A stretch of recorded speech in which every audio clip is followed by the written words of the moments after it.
to welcome to 52 Weeks of Hope, Marissa. Hi, thanks so much for Hi. having me. Yeah.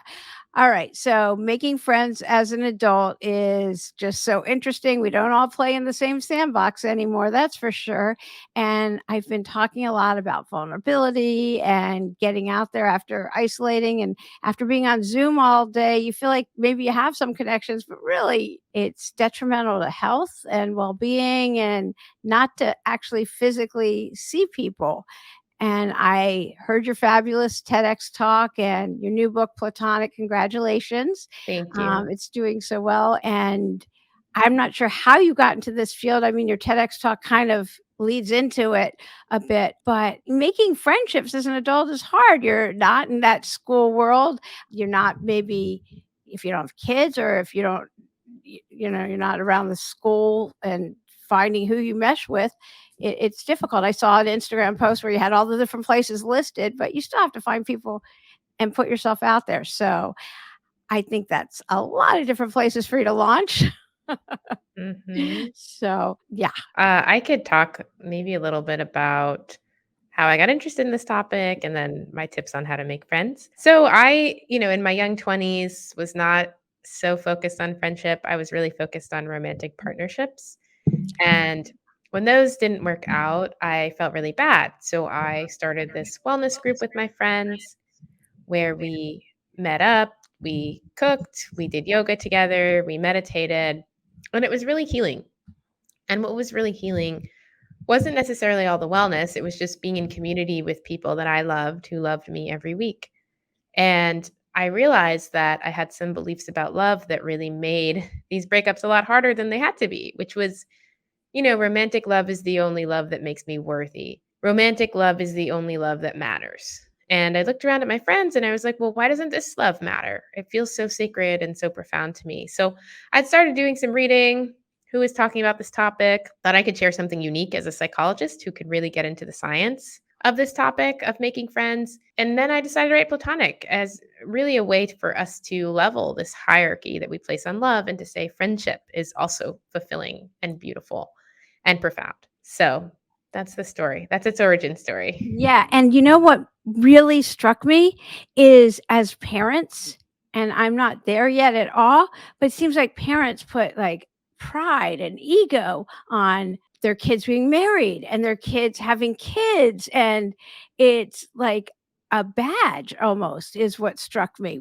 And just when I started listening to your TED talk, that's kind of like, I mean, how did that even evolve? And I don't want to go to that kind of because I do want to talk about how to make friends and how to do that and get into the solution. But that kind of struck me too. That seems kind of messed up. I'll keep it Yeah. clean because that seems like you would put that on your kids too. Like, oh, you've arrived when your kids are married and they have kids. Like you've done your job. Like what?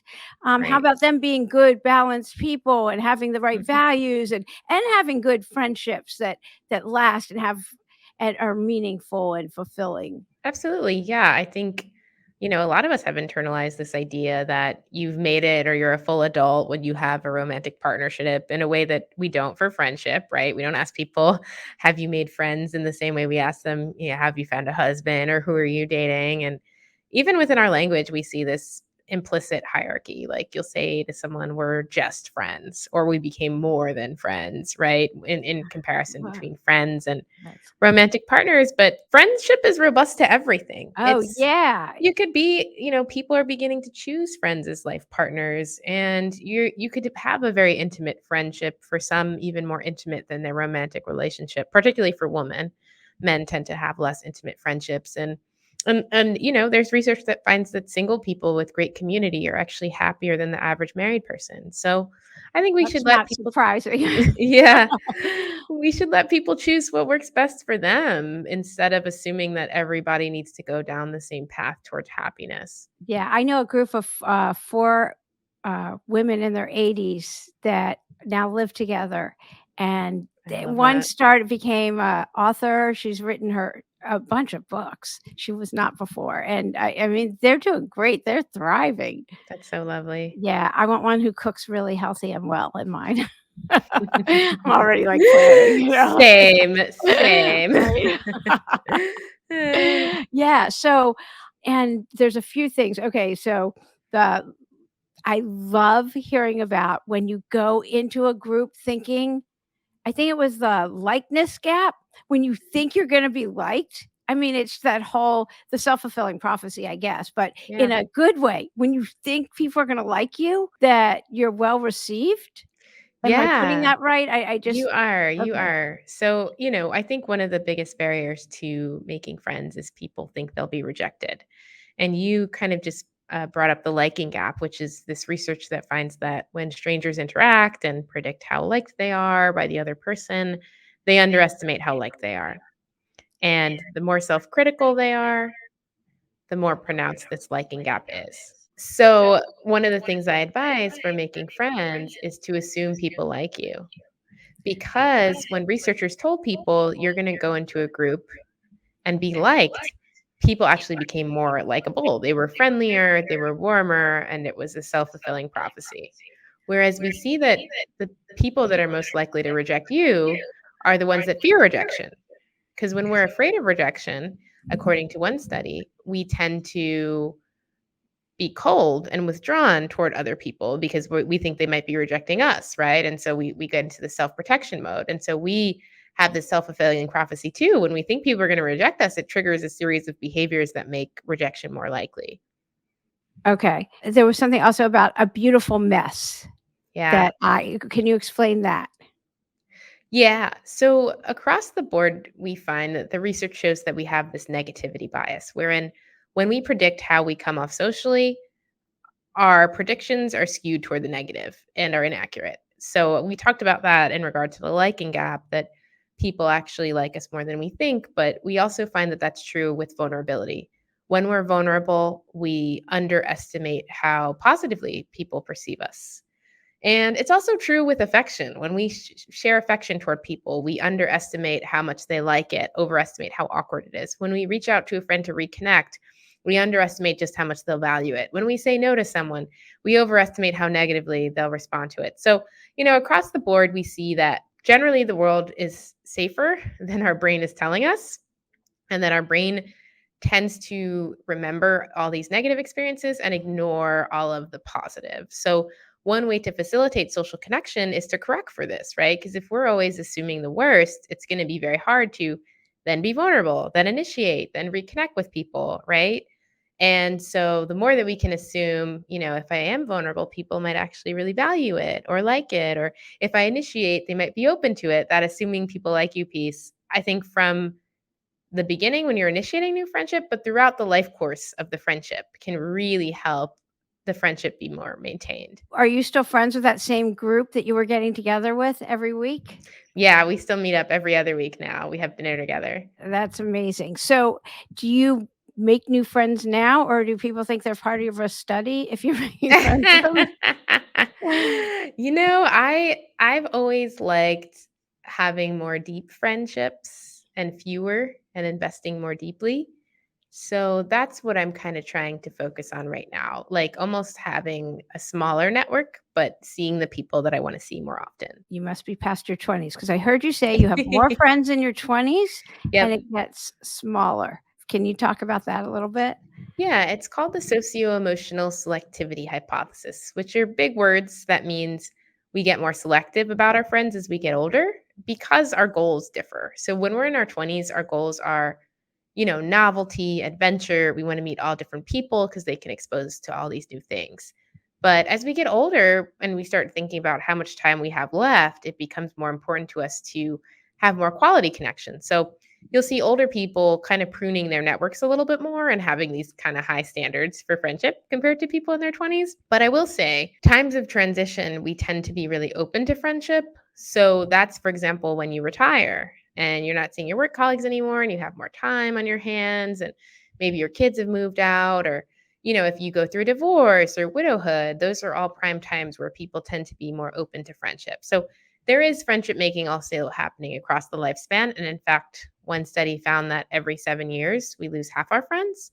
Wow. So if you don't have to make friends now, probably at some point you will have to. Okay, how has COVID affected I'm not gonna talk about I have kids college age, so I already see a huge change in that. Especially I have a my son's a sophomore, and it was still pretty much lockdown last year, so now they're out and about, but it seemed to me moving in, all the parents were like, "And he's gonna make friends this year." Like, I had a lot of Oh. parents going, "Here's my kid." All the parents were kinda helicopter parenting almost, even though you could tell they may not have been that way, but they were very concerned about the lack of social because these kids had missed the end of high school, beginning of college was, like, locked down, and here, okay, they need to learn how to be social. Yeah. And I don't know how it is on the campus you're on a big campus, but I don't know, it's just different. Yeah, I mean, the research finds that this youngest generation was their mental health was most affected by the pandemic.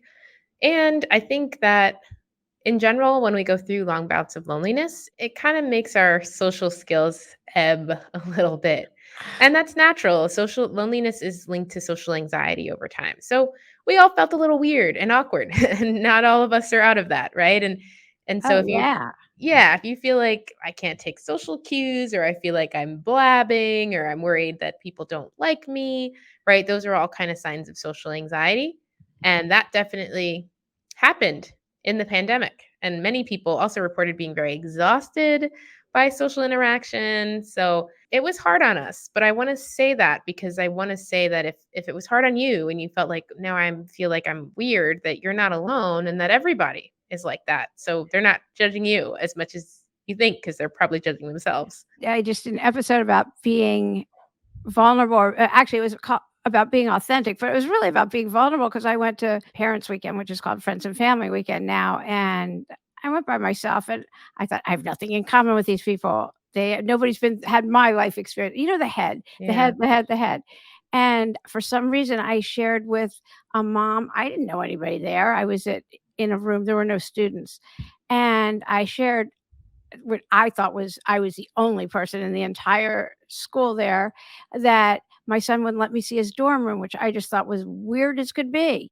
We ended up having a very good conversation about it, and I understand. I completely understand now. He's not a kid that's hiding anything. It wasn't that. Mhm. But she ended up telling me her daughter wouldn't let her see hers, Mhm. and different reason. And anyway, we end up because I said that, she told me not right away, by the way.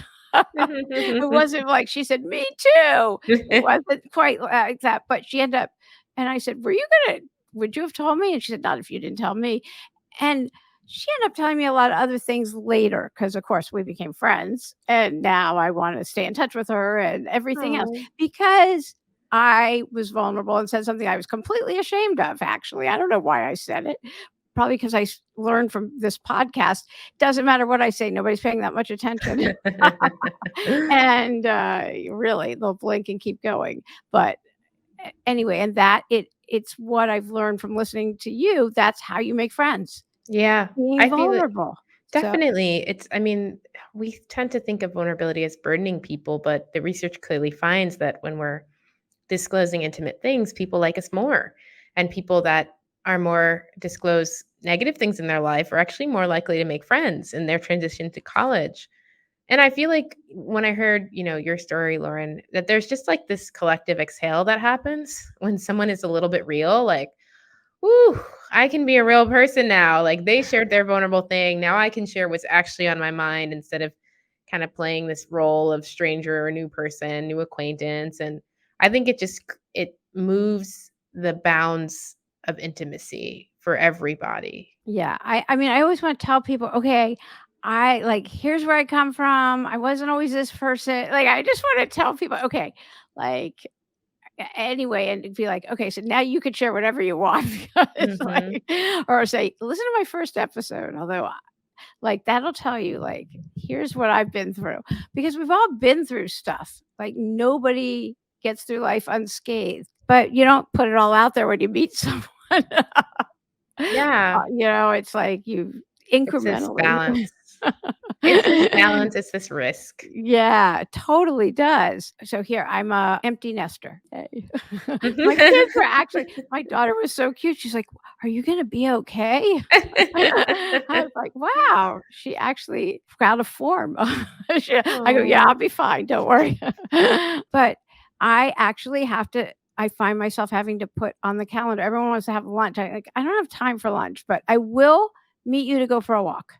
Hmm. But I have to put that on my calendar because I won't take the time to get outside. I work from home for everything, and so now I have to that's my new thing is putting things like that on the calendar, but meeting new people is not that easy. I've gone on a few retreats, and I meet people at some of them, and I don't at others, so it just kinda Mm. depends. So, what do you recommend? I recommend pursuing a hobby in community with others. So if you like to paint or hike or even eat, you can join a supper club. Just doing that in a group. And then you have repeated unplanned interaction and shared vulnerability, which means that you meet up repeatedly over time and it's in your calendar. No one has to schedule it. And people are more unguarded because there's this sociologist, Rebecca Adams, and that's what she argues is needed for friendship to just sort of happen more organically. And we have that in childhood, right? School, lunch, recess, gym, but we don't have that as adults. So we need to find ways to recreate it. And when you do that, you capitalize on something called the mere exposure effect, which is our unconscious tendency to like people just because they're familiar to us. So in this study, these researchers planted women into a psychology lecture, and at the end of the semester, no one remembered the woman because it was a big lecture, but they reported liking the woman who showed up to the most lectures 20% more than the one that didn't show up for any. So, what that means is when you join this group that's repeated over time, in 2 to 3 months, you're going to feel very differently. You're going to like them more, they're going to like you more. It also means that at the beginning, it's going to be awkward. You're going to feel weary. You don't know them. You don't trust them, right? That's not a sign to abandon the group. That's just a sign that you're in the process of connecting. That's a necessary part of the process and experience of discomfort or awkwardness. Right, so give it time. I love the idea of what you did with your friends with you get together every however often Yeah. and switch houses and have a meal One and person hosts, gets all the yeah, food. And I've done yeah, that in so many ways. And like you, Lauren, I like to use the things that I want to do anyway and just do them in community, right? You want to walk anyway. So why not do that with someone else? For me, I wanted to learn Spanish. So we had La Cena, which was our dinner where we'd all speak Spanish together. I wanted to write a book. So I had this writing critique group. I wanted to do work that wasn't related to my main job. So I had a life hustle group where we met up and co work together. Like, I just love starting all of these different groups because they help me achieve my goals. They give me a certain amount of accountability to hang out with my friends. yeah. And not only that, like I teach this class on loneliness, and one of my classes is very connected, and the other isn't as connected. And I wondered, what's the difference? One of these classes, they hang out outside of class, and the other class, they don't really.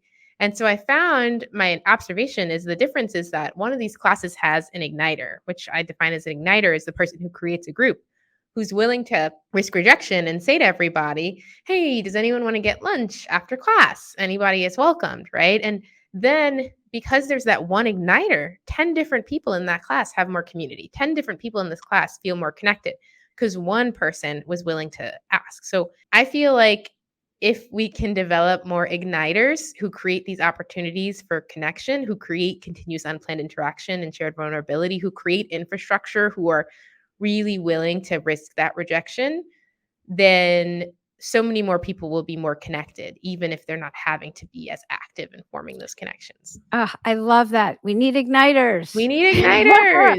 Yeah, that sounds dangerous for some reason in today's climate, but, we do, we need igniters. Social Yes, igniters. we need social igniters, let's put it that way. Mhm. So, what do you do when you're lonely? Ooh, that's a good question. It's weird. Like, I know from the science of loneliness that loneliness is very toxic for us, as toxic as smoking 15 cigarettes a day. And I know that when you're lonely, you tend to think people are rejecting you more than they actually are and be less compassionate toward others. So it negatively affects you a lot. And I spend a lot of time around people. Like every day, I'm kind of hanging out with someone. But I have found that it's important for me to spend a day alone. just for myself.